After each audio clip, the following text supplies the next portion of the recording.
Харе Кришна. Меня зовут Абхиманью Дас. Я являюсь официальным попечителем Бхактивиданта Бог Траст, созданным Его Божественной милостью Бхактивидантой Исвами Прабхупадой в Лос-Анджелесе в 1972 году. Итак, подводя краткий итог всем предыдущим видеопрограммам, можно сказать, что Шрила Прабхупада создал Бхактивиданта Бог Траст как инструмент для процессинга авторских прав, а также для того, чтобы контролировать фонд, создаваемый с помощью средств, поступающих от распространения книг, написанных самим Шрилой Прабхупадой. И все было сделано согласно законам, таким как Probate Code в Калифорнии. Это свод законов о наследственных правах, о завещании и о трастах, а также Международная конвенция о трастах. И Шрила Прабхупада создал этот траст в строгом соответствии с законами, как положено. То есть траст – это не юридическое лицо, то есть не какое-то издательство. И поэтому траст как таковой отвечает только за две вещи. Как я сказал только что, первое – это за процессинг авторских прав, и второе – за контроль над финансовыми ресурсами, поступающими от распространения книг. То есть Бхактивиданта Бог Траст, поскольку он не является издательством, и поскольку Бхактивиданта Бог Траст не является юридическим лицом, то за производство книг, за подготовку к печати, за издание книг как таковое Бхактивиданта Бог Траст не несет никакой ответственности и не отвечает. И теперь, как следствие тому, что было сказано в предыдущих видео о самой общей ситуации, которая сложилась вокруг Бхактивиданта Бог Траст, настоящего Бхактивиданта Бог Траст, а не каких-то издательств и прочее, необходимо дать какую-то идею, понимание, что же делать дальше. То есть, чтобы было ясно, какие действия совершаться должны дальше. И поэтому я бы хотел рассказать о том, как можно разрешить вот эту сложившуюся непростую ситуацию. Кроме этого, мне хотелось бы дополнительно сказать несколько слов о теме, которой я умышленно не придавал слишком большого значения. Это тема, связанная с изменением книг Шрилы Прабхупады, с изменением изначальных текстов, с редактированием этих книг. Является она законной, незаконной. То есть сейчас эта тема широко обсуждается везде и повсюду. Назначаются какие-то комиссии, коллегии, назначаются какие-то организационные структуры, которые должны отвечать за или должны расследовать якобы вот эти изменения. Но я могу сказать, что все эти комиссии и коллегии, они все абсолютно бесполезны. Почему? Потому что, во-первых, эти люди некомпетентны решать эти вопросы, поскольку они далеки от самого Бхактивиданта Бог Траст, то есть они не несут никакой ответственности, и всяческие их вот эти вот пожелания, вот они являются просто-напросто чистой воды спекуляциями. И никакого толку от этого не будет никому. Ни самим этим людям обсуждающим, ни тем, кто их будет слушать или пытаться как-то что-то понять. То есть эти люди сами не имеют понимания. Но начиная с того, что никто из этих людей не имеет права обсуждать эти вопросы вообще как таковые. То есть это их не касается, никак вообще не касается. К сожалению, Бхактивиданта Бог Траст как таковой нормальным образом не функционировал, и поэтому мы сейчас пришли к выводу, что самое главное, самое необходимое, что нужно сделать, это просто восстановить изначальные тексты, как положено, то есть подвергнуть тщательной проверке все книги. Мы начали проводить уже работу с помощью специальных программ компьютерных. Проверяем тексты всех изданий, например, одной книги, и сверяем, где какие изменения были произведены. И на основании этого будет принято решение. За основу будет взят текст Бхагавад-гиты, изданный в 1972 году, потому что он является авторитетным. Никакие заявления, никакие угрозы, ничто, оно никак не повлияет, потому что это является прямой обязанностью Бхактивиданта Бук Траст. То есть процессинг авторских прав, следить за тем, чтобы авторские права в точности соблюдались, так как положено. И все вот эти вот условия авторских прав. Поэтому, что касается изменений книг, я хочу только дополнить, что те, кто занимается такой деятельностью, неавторитетной деятельностью, они на самом деле наносят большой урон людям. Они наносят урон их психике. И самое главное, они причиняют ущерб духовной жизни таких людей, поскольку комментарии или вот эти все изменения, которые они вносят на основе своих личных собственных спекуляций, своих измышлений, то есть эти все изменения, они совершенно никакой пользы не приносят. Кроме вреда, такие книги не несут. Поэтому вопрос наказания или вопрос разборок каких-то с этими людьми, он не стоит как приоритетный. Самое главное сейчас вопрос номер один, это вопрос авторитетности, это то, что должны быть восстановлены и изданы книги, такие, как они есть, реальные книги. И поэтому никаких обсуждений, никаких предложений от людей, которые показали себя всесторонне в своих делах, как они заботятся о наследии Шрилы Прабхупады. И это не будет ничего приниматься во внимание, никак, ни с какой стороны. И я хочу просто заверить всех, кто видит и смотрит это видео, что все книги Шрилы Прабхупады будут восстановлены в том виде, в каком они должны быть, независимо от того, что кто-то хочет или не хочет, или уже какой-то он себе бизнес устроил на этом.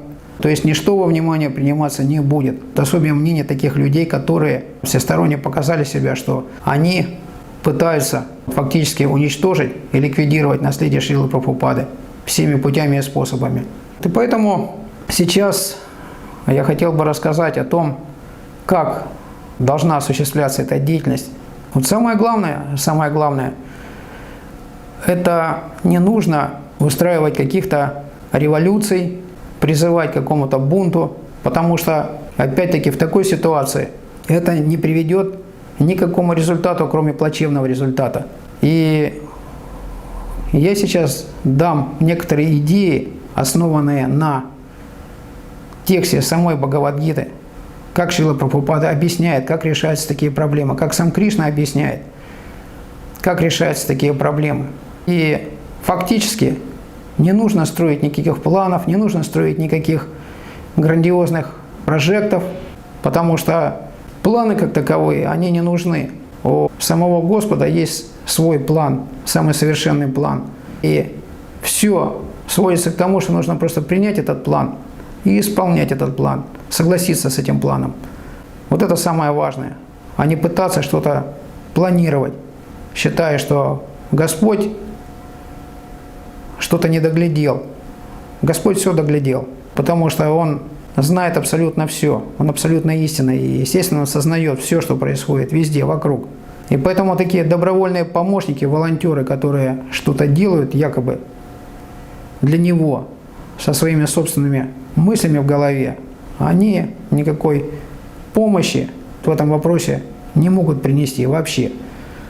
И тем более планы, они, естественно, всегда. Так или иначе, если эти планы никак не соответствуют планам Бога, то тогда эти планы так или иначе будут разрушены. В одном из стихов мне понравилось, как Шрила Прабхупада пишет в разъяснении, что хоть материальная природа является природой худшего свойства, то есть она худшая, несознающая, полностью подчиненная, но тем не менее она обладает такой силой, что может опрокинуть любой неавторизованный план, любой. Поэтому природа, она по своей природе такова, что может привести в замешательство любого такого планировщика, каким бы он там сильным себя не считал, каким бы умным он себя не считал. Весь вопрос в том, как вот этот план понять, как его принять, я имею в виду божественный план, и как этому плану последовать. Это очень просто, об этом постоянно говорится, что это надо покориться Богу, то есть согласиться с Ним, перестать сопротивляться, перестать с Ним воевать, богоборчеством заниматься. То есть вот этот демонизм проявлять свой таким вот образом. Итак, я повторю еще раз, что ничего не нужно планировать так грандиозного, потому что все уже прописано. То есть нужно просто принять план, который уже существует. И далее Господь говорит в Бхагавад-гите, что если ты принял план и даже роль, которая тебе отведена в этом плане, то тогда внутри тебя вот эти обязанности, которые нужно выполнять тебе в какой-то ситуации, они сами собой проявятся. То есть Господь тебе тоже сразу же объяснит, что и делать, как исправлять ситуацию. То есть вот он путь, как менять ситуацию. Не с помощью каких-то революций, не с помощью каких-то переворотов, не с помощью каких-то призывов толпы пойти всех смести, кого-то закрыть, арестовать. А вот именно так, что мы сами берем на себя ответственность, соглашаемся участвовать в плане, и Господь тогда нам дает конфиденциальную информацию изнутри, что именно делать, как поступать. Так решаются все подобного рода проблемы, реально решаются. Поэтому, я еще раз повторю, не нужно никаких переворотов и каких-то репрессий. Тем более, что репрессии и все остальное, они дают повод разного рода лицам недобросовестным применять ответные действия. А если человек, тем более, не несет на себе никакой ответственности, и тем более, что он не защищен этой дхармой, которую он пытается исполнять, то тогда это становится делом очень опасным. Я предупреждаю, что если ты не знаешь, с кем ты имеешь дело, и тем более не знаешь, кто за этим стоит, кто этим всем управляет, то это тем более становится опасно. То есть ты можешь получить какую-то реакцию, тем более, если ты самостоятельно пытаешься вот этот вот вселенский спектакль внедриться и пытаться что-то сделать. Но это вовсе не значит, что если будут какие-то воздействия оказываться в ходе выполнения обязанностей мной или другими попечителями, или другими членами нашей команды, будет осуществляться на них какое-то воздействие, что мы не будем сидеть сложа руки просто так и смотреть, наблюдать за этим. То есть это наша прямая обязанность просто давать отпор тем людям, которые попытаются что-то сделать и как-то помешать нашей деятельности.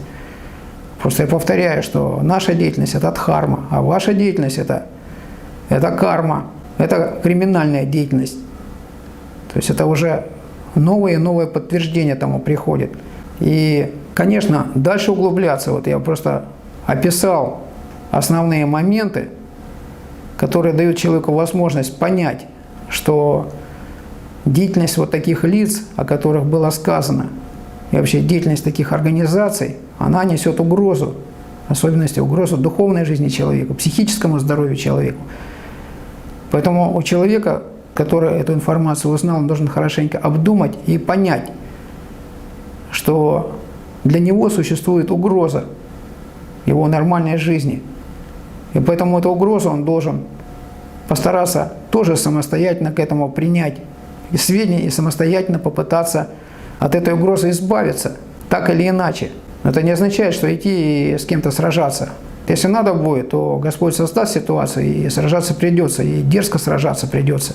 Но брать на себя самостоятельно какие-то такие вот функции расправы я никому не советую, потому что это даже небезопасно для жизни. Поэтому нужно делать то, что положено, вот и все, согласно собственных обязанностей. И тогда Господь увидит вот это вот желание находиться на своем месте, исполнять свою роль, и Он обязательно будет помогать тогда. Если Он видит, что ты участвуешь в Его плане, если ты не занимаешься самодеятельностью или сумасбродством, то тогда Господь обязательно начнет помогать всеми доступными для Него способами. А для Него, как мы знаем, ничего недоступного нет. Вот это является главной основой, как исправлять ситуацию. Для начала нужно получить просветление, нужно увидеть дорогу, путь, и потом уже соответствующим образом действовать, правильно действовать. Но и все другие способы, они просто работать не будут, как бы кто ни старался. Еще хотел бы предупредить, что чем опасны разные неавторитетные, несанкционированные действия. Вы не думайте, что люди, о которых здесь говорится, не будут сидеть сложа руки и наблюдать, как у них из-под носа утаскивают кормушку. Если ты занимаешься, если ты делаешь, то к тебе никто не сможет подступиться никак, ни с какой стороны. Поэтому бояться, что что-то там произойдет и так далее заранее, то есть себя парализовывать таким образом в правильных действиях. То есть такая деятельность это будет происходить на уровне невежества. А когда человек просветлен, то тогда он убежден, он делает все совершенным образом, уверенно и без ошибок сам, потому что он имеет вот это вот знание, истинное знание и постоянную связь с абсолютной истиной. И поэтому только такой сознательный человек может исправлять ситуацию. И пока каждый из нас не станет таким человеком, не стоит прыгать на следующий уровень. Это как в театре, к примеру. Если существует режиссер, существуют разные актеры, кто-то исполняет роль главную, кто-то второстепенную. Но если кто-то, исполняющий второстепенную роль или какую-то мелкую роль, посчитает, что главный ведущий актер играет как-то неправильно, попытается исполнять его роль, попытается главного актера скинуть со сцены или что-то еще сделать, то, естественно, режиссер не будет это терпеть. И в спектакле, как мы знаем, существуют и положительные, и отрицательные роли. И поэтому, если кому-то из нас может не нравиться какой-то отрицательный герой, и он может полезть на сцену даже, например, во время спектакля самого, не во время репетиции, а спектакля, то, естественно, его со сцены удалят сразу же. Если он попытается самостоятельно убить какого-то героя, отрицательного героя, несмотря на то, что он не успел доиграть еще свою роль. То есть надо прекрасно понимать, что Господь, Он контролирует все в мельчайших деталях. И пока эта роль не будет исполнена, закончена, вот, финала не будет. Вот если актер, вот этот, который играет отрицательную роль, не выполнит эту роль, то вместо него будет поставлен другой отрицательный герой. То придется все начинать сначала. То есть спектакль должен быть отыгран, как положено. Это надо ясно и четко понимать. Поэтому наша задача, опять-таки, еще, повторю раз, наверное, уже не первый раз повторю, что не в том, чтобы устраивать всякие бунты и революции, или, например, ждать, что я всех начну куда-то призывать. Я никого призывать не буду, потому что у меня личных идей никаких в этом плане нету и не должно быть. У меня есть строгая инструкция, которая прописана в трастовом договоре Бхактивиданта Бог Траст. Должностная инструкция. Так же, как, например, у часового на посту, который охраняет какой-нибудь ангар с танками или с самолетами, есть своя инструкция: не покидать пост и выполнять свои обязанности. И всех, кто приближается, пытается какой-то вред нанести, открывать по ним огонь. Вот и все. Ну, у меня, конечно, не такая задача, чтобы огонь открывать, но, по крайней мере, не позволять людям, которые пытаются в своих личных интересах пользоваться авторскими правами. Такая деятельность должна, естественно, пресекаться, всячески пресекаться. И самый лучший способ пресекать эту деятельность – это издать книги Бхактивиданты Свами Прабхупады в том виде, в котором они были написаны, без каких-то там изменений, без всяких там обсуждений и дискуссий, которые без конца продолжаются. Я хотел сказать, что у меня был разговор, один из последних, с Хансадутой Прабху, тоже попечителем BBT, который был. И он мне сказал, что вот такие ситуации решаются очень просто. Что проблема не в том, что машину перекрасили, перебили номера или что-то делают не так с ней. Главная проблема – машина украдена. Вот на это надо акцент делать. Не то, что там ее перекрасили, а то, что машина украдена.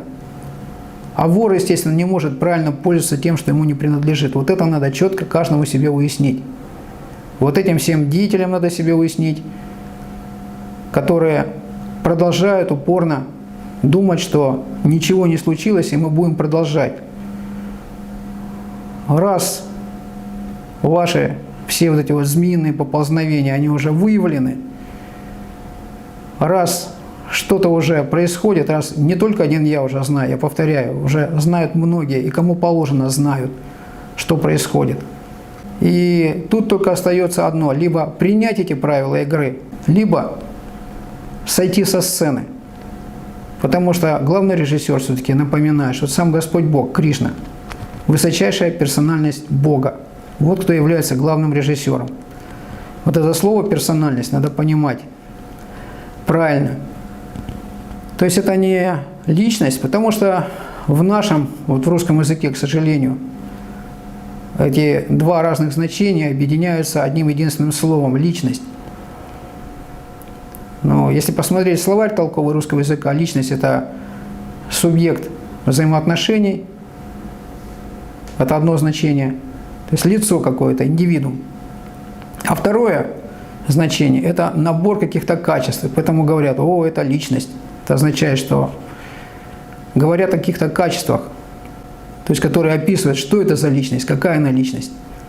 Или по-другому говоря, это персональная или личностная дееспособность, которая показывает, в какой степени вот эта личность является личностью, какого масштаба эта личность. Поэтому в английском языке существует другое слово, оно называется персональность. Это набор качеств. И вот первое качество, персональное качество, которое показывает, в какой степени ты личность, которое вызывает доверие, это качество ответственности. Если человек имперсонален, если ему все равно, что происходит, наплевать на чувства других, наплевать на людей, на окружающих, то есть ложное эго его заставляет думать, что он самый большой, самый умный, самый великий, то такому человеку, такой человек, он не может быть в принципе контролером, не может быть руководителем, лидером, потому что такой человек имперсонален. То есть ложное эго делает человека имперсональным. И такой человек никогда не несет и никогда не берет на себя никакой ответственности. Он просто пытается контролировать результат, постоянно пребывая в страхе. Результат, как бы чего ни вышло. То есть все усилия его потрачены не на то, чтобы повысить свою квалификацию, как исполнителя какого-то плана божественного, а на то, чтобы контролировать результат его каких-то ничтожных действий, которые он считает великими действиями сам по себе. Поэтому давайте каждый из нас успокоится, оценит ситуацию, примет правильное решение и попытается сделать то, что необходимо. Для начала нужно просто предаться или покориться Господу, согласиться на какую-то роль, которую ты можешь исполнить, и тогда Господь сам даст тебе понимание, что тебе нужно делать и как тебе нужно делать.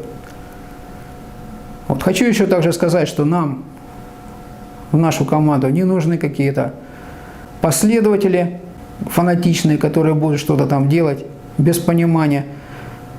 И я уже убедился много раз, что не надо, нам самим даже не надо искать каких-то людей. Они сами нас находят, и приходят нормальные люди, которые хотят делать так, как положено.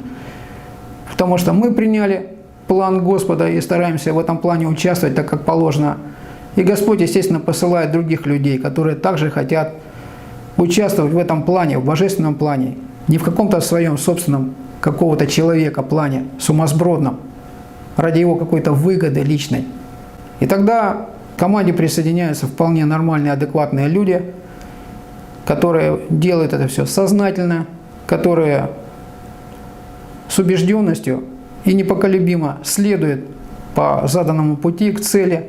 Их не надо на них никакое воздействие оказывать, потому что это бесполезно. Воздействие можно оказать только на человека, который практически неразумен. Он как лодка, оторвавшаяся от якоря, ее по волнам носит туда-сюда. То есть, как-то говорят, без руля, без ветрил, на воле случая.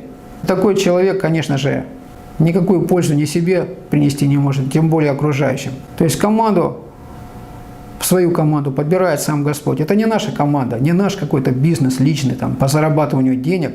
Я это воспринимаю так, что сейчас это жизненно важный вопрос. Это вопрос сохранения парампоры как таковой.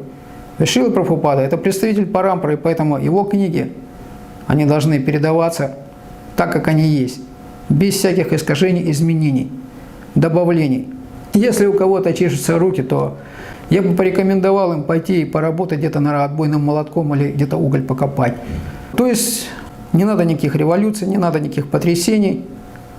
Существует план, который надо исполнять.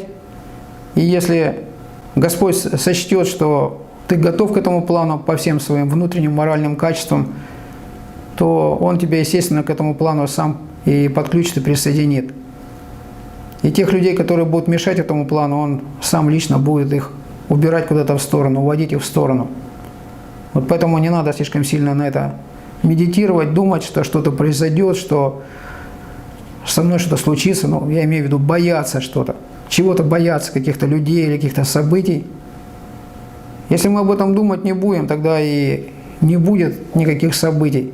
И Кришна сам говорит в Бхагавад-гите, он говорит так, что своим бхактам я даю то, что они больше всего хотят. Они хотят меня, поэтому я себя им даю. А демоны, потому что у них вот это вот чувство, демоническое чувство забивает чувство любви, я им даю то, чего они боятся больше всего в жизни. То есть вот чего ты боишься больше всего в жизни, то с тобой случается, если ты демон, если ты не бхакта. Вот это надо иметь в виду. Вот такая краткая философия, она должна быть понятна для каждого. То есть в первую очередь постарайся научиться понимать Бога, научиться понимать Его планы, а потом уже после этого лезть куда-то, что-то делать. Вот такие окончательные выводы. И я еще раз повторю, что все книги Шрилы Прабхупады, которые были изданы им, они будут тщательно проверены на предмет их изменений. И будут издаваться только те книги, которые положено издавать. Если будет необходимость какая-то в дальнейшем, я еще раз повторю, и если эти люди попытаются оказывать какое-то воздействие, как-то помешать, вот тогда, естественно, мы не будем сидеть сложа руки. А пока занимаемся своим делом, оно очень интересное, очень полезное.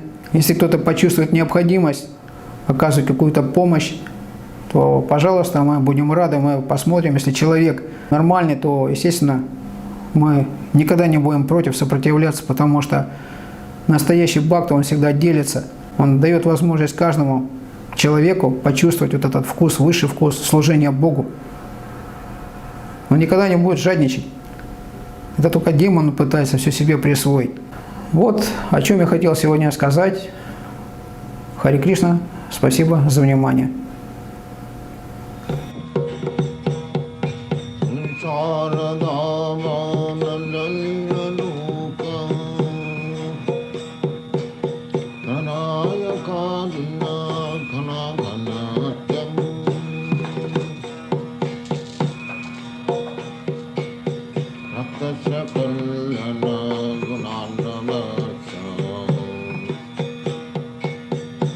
Gandhi